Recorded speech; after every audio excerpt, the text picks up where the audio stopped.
За нийгмийн даатгалын үндэсний зөвлөлийн дэргэдэх мэрэгжлийн хороо гэж байгуулсан. За энэ шинээр байгуулагдсан хорооны гишүүдийн зүгээс нийгмийн даатгалын ерөнхий газар болон нийгмийн даатгалын үндэсний зөвлөлөөс нийгмийн даатгалын сангийн чөлөөт үлдэгдлийг хэрхэн үр ашигтай байршуулах вэ гэдэг асуудал дээр мэрэгжлийн мэрэгжил арга зүйн зөвлөгөө өгөх, за мөн хяналтын зөвлөлөөс бол хяналт тавих ажлыг хийж ажиллаж байна.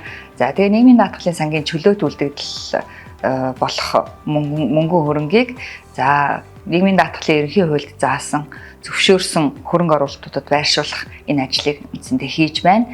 За ингээм анхны хөрөнгө оруулалт болох 700 тэрбум төгрөгийг Монгол банкны бодлогын хүү, за тэгээ хэрэглээний үнийн индекс, за арилжааны банкнуудын дундаж хүү гэсэн үзүүлэлтүүдийг харгалзаад банкнд байршуулах хадгаламжийн доод хүүг тогтоосон байгаа.